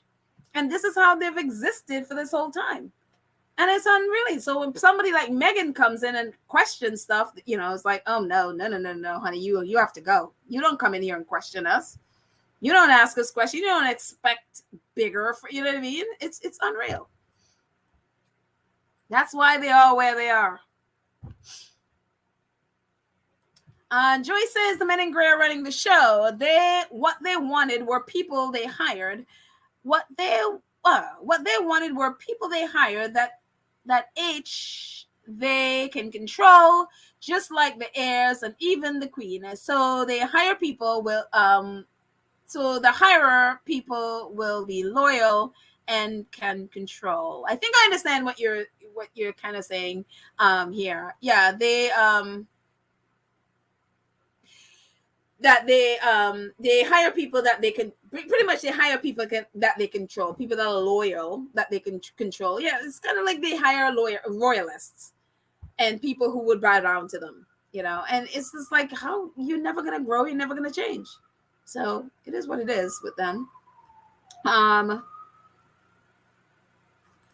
Shekel. Hey, Donna. Donna says the Petal de Royal family is not about learning and growing. It's about preserving the wealth by living off its subjects, taxpayers. Hence, the Rhoda was set up as a mouthpiece and a defense.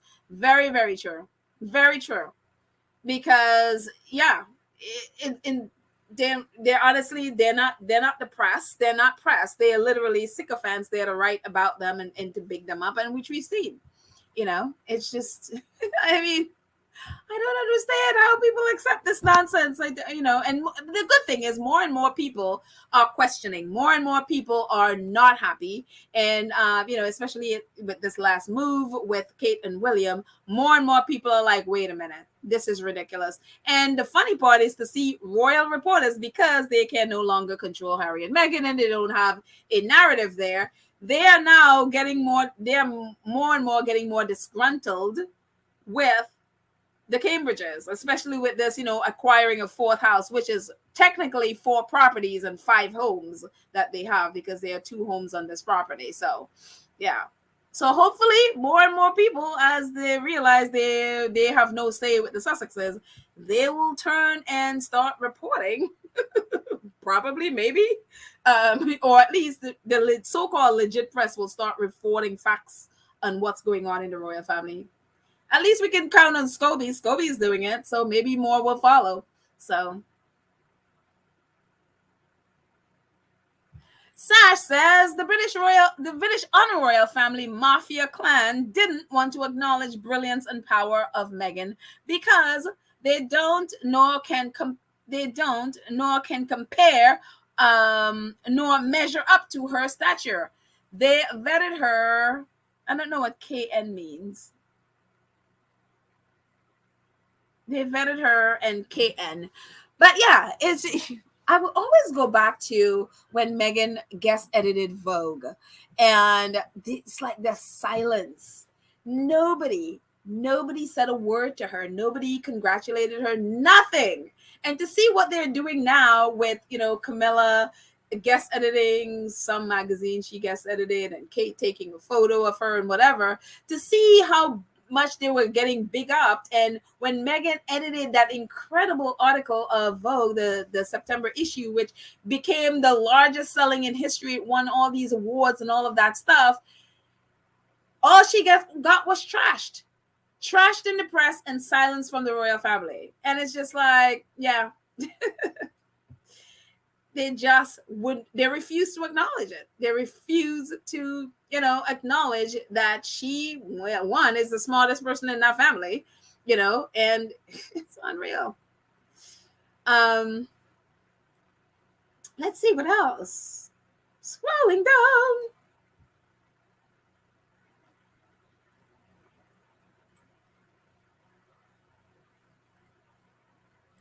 Cookies and Cream, our awesome moderator is here, says what the honor royal family meant for the Sussexes' harm, God turned it around for the Sussexes' good. They are flourishing, and amen and amen and amen to that. Absolutely.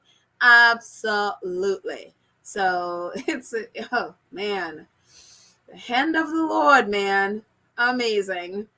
Kelly, Kelly, Compton Kelly Gal, hello. Oh, you have to tell me how you felt when Serena was talking about, the joy of growing up in Compton. I would love to hear your take, Compton Kelly Gal. She says the firm could have saved the Commonwealth by not taking pay during COVID. It's, I'm telling you, these people. I don't understand how, the queen is one of the wealthiest women in the world, and I just even taking taxpayer money. I don't know how they do it. I don't know how you justify that for yourself, and knowing, one, the Commonwealth nations need reparations. There are people in your country that cannot feed their kids. Schools don't have enough money to feed lunches to kids. Yet you're taking. I don't understand the thinking. I don't understand that kind of greediness. It is unreal. It is absolutely unreal. Ray Raquel says, right pedal moving while dumping sewage. They're disconnected.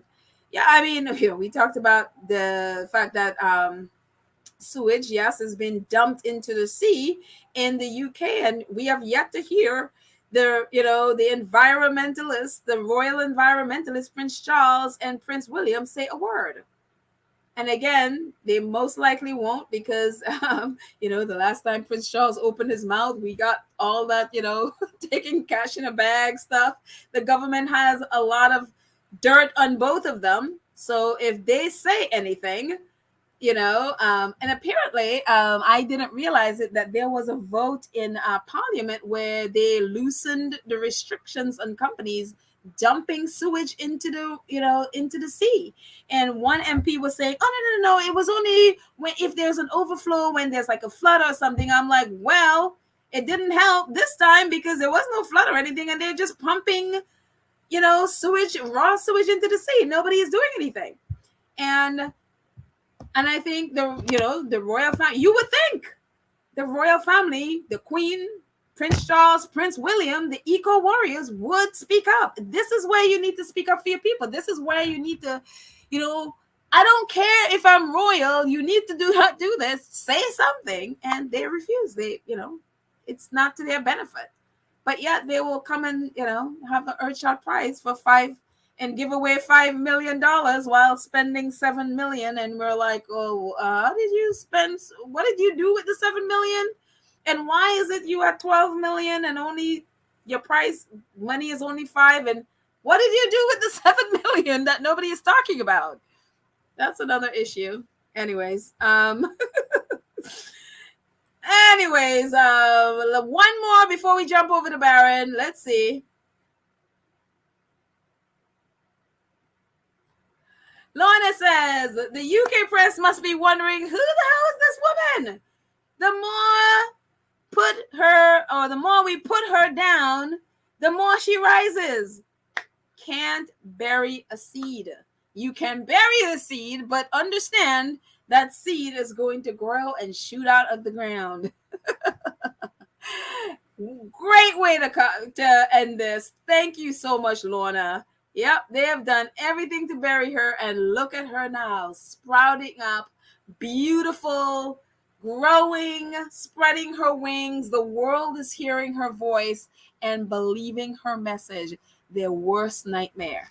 So, but thank you guys so much for hanging out with me. Let me put my little banner back on to remind everyone to subscribe if you haven't. Click the notification bell so that you know when we drop a video. And please, I'd love to hear and see you in the chat. So know that you will need to subscribe for at least a week or more in order to join us in the chat. So also like the video. If you're on here, we have 534 people. Please like the video. And you can also join and be a 2 Cents Crew member, where you support the channel monthly. I appreciate all of you who have done so far. Thank you for all of my awesome friends who have supported and donated and in the chat. I appreciate your support so much. Some of you who donated and that little thanks and heart in the bottom of the video as well. The super thanks. Thank you all so much for your support. And other ways you can donate if you wish. We have PayPal, we have Cash App. Definitely, you are not obligated again to do any of this stuff. But if you want to, I appreciate it. I'm not going to say no, honestly. So thank you guys so much. We are going to jump over to Baron. Thank you to our awesome moderators, Church Nelly, Lydia, Karen M, Cookies and Cream. Was Julia here today, Julia Rock? I don't know if I saw Julia Rock, but if you are here, Julia Rock, and I totally missed you, I apologize. But thank you to our awesome moderators who keep our chat nice and safe and clean. I appreciate all of you guys for doing the same. I appreciate just having a safe space that we can chat about all things Sussex. So our girl is number one. Please don't let me be the only petty person around.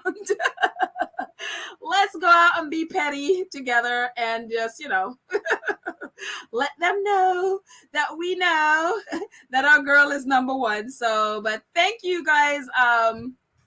Thank you so much. Let's get this out of there. Thank you guys so much for hanging out with me. I appreciate all of you. And I will see you next time. So we are just going to end this with a little bit of our inner space as usual. If I can only find it. Here we go. Inner space. And we are going to... I'm learning how to fade up into things. Here we go. I'm learning. I'm getting there. Thank you guys. There we go.